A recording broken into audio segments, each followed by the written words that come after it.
শুরু করছি 10 খবরের বস। আর শুরুতেই একটি ভয়ঙ্কর দুর্ঘটনার খবরে নজর রাখতে হচ্ছে। 10 খবরের বসে এত বড় একটি দুর্ঘটনার খবর দিয়ে শুরু করতে হচ্ছে। সত্যি দুর্ভাগ্যজনক, হিমাচল প্রদেশে বিলাসপুরে ভূমিধসের কবলে যাত্রী বোঝাই বাস। 15 জনের মৃত্যু হয়েছে এই ভূমিধসে বাস দুর্ঘটনা। এই মুহূর্তে সবচেয়ে বড় চাঞ্চল্যকর খবর, যুদ্ধকালীন তৎপরতায় চলছে উদ্ধার কাজ। যদিও অসমর্থিত সূত্রে মৃতের সংখ্যা প্রায় 20 ছুঁই, আহতের সংখ্যা প্রায় 15।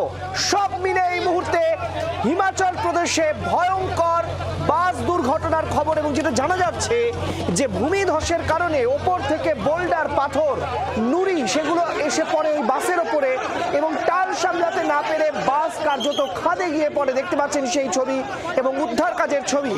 এখনো পর্যন্ত 15 জনের মৃত্যু হয়েছে, যদিও অসমর্থিত সূত্রে এই সংখ্যা 20 ছুঁই।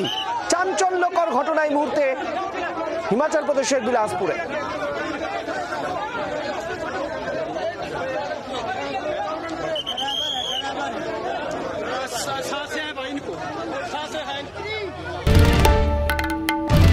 বাংলার আওয়াজ, বাঙালির আবেগ, জি 24 ঘন্টা।